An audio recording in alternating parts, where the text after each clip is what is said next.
নমস্কার বন্ধুরা, education culture YouTube চ্যানেলে তোমাদের স্বাগতম। তো তোমাদের কিন্তু ফার্স্ট ফেজ অফ অ্যালটমেন্টের যে রেজাল্ট সেটা কিন্তু পাবলিশ হওয়ার কথা রয়েছে আজ, অর্থাৎ 2 জুলাই 2024 তারিখে।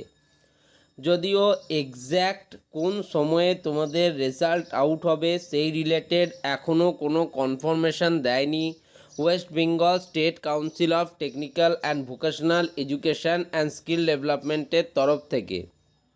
তবে তোমাদের আমি বেশ কয়েকটা বিষয় কিন্তু আজকের এই ফার্স্ট ফেজ অ্যালটমেন্টের রিলেটেড তোমাদের বলবো। তো দেখো, ফার্স্ট ফেজ যে অ্যালটমেন্ট রেজাল্ট সেটা কিন্তু পাবলিশ হয়ে যাবে তোমাদের।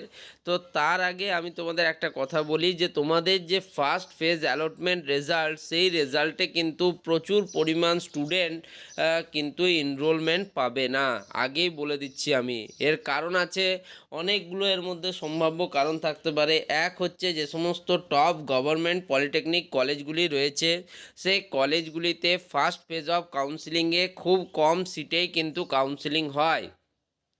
সেটা তোমরা কাউন্সিলের ওয়েবসাইটগুলিতে গেলে বা প্রিভিয়াস ইয়ারগুলো বিশ্লেষণ করলেও বুঝতে পারবে।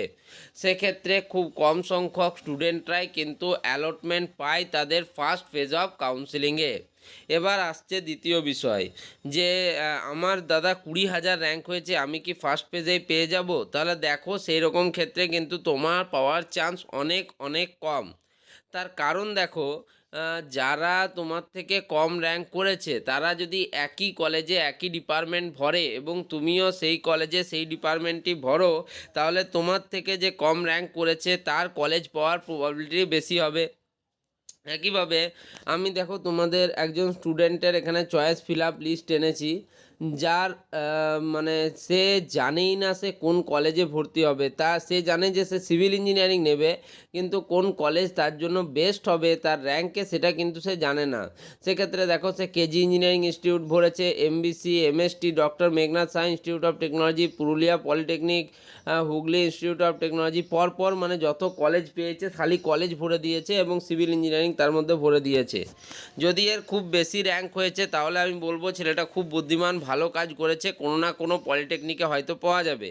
কিন্তু যদি ছেলেটা মানে তোমার ভালো র্যাঙ্ক যদি সে করেছে, তাহলে যদি সে এরকম চয়েস ফিল আপ করেছে তাহলে আমি বলবো এটা একটা বোকামি। দেখো, তোমাদের প্রত্যেককে আমি একটা জিনিস বলবো, যে তোমরা অবশ্যই অবশ্যই কিন্তু একটা জিনিস মনে রাখবে, যে প্রত্যেকে কিন্তু ফার্স্ট ফেজ অফ কাউন্সিলিংয়ে কলেজ পাবে না। সেক্ষেত্রে তোমাদের দুঃখ করার কিছু নেই, তোমরা সেকেন্ড ফেজ বা থার্ড ফেজ বা স্পট কাউন্সিলিং অবধি ওয়েট করলে কিন্তু কলেজ পেয়ে যাবে। তবে তোমাদের একটা জিনিস বুঝতে হবে, যে কলেজগুলিতে ফার্স্ট ফেজে যথেষ্ট কম স্টুডেন্টই কিন্তু ভ্যারিফাই হয় বা পায়। তো সেক্ষেত্রে তোমরা কিন্তু খুব বেশি অ্যালটমেন্ট নিয়ে চিন্তা করবে না, তোমরা নিজেদের কিন্তু আরও সুন্দরভাবে তৈরি করো। সেকেন্ড ফেজে কীভাবে তোমরা চয়েস ফিলিং করবে সেই ব্যাপারটা ভাবো। তো যাই হোক, এই ভিডিওটা এখানেই শেষ করছি। ভিডিওটা ভালো লাগলে ভিডিওটিকে লাইক করো, বন্ধুদের মধ্যে শেয়ার করো এবং চ্যানেলটিকে সাবস্ক্রাইব করো। ধন্যবাদ।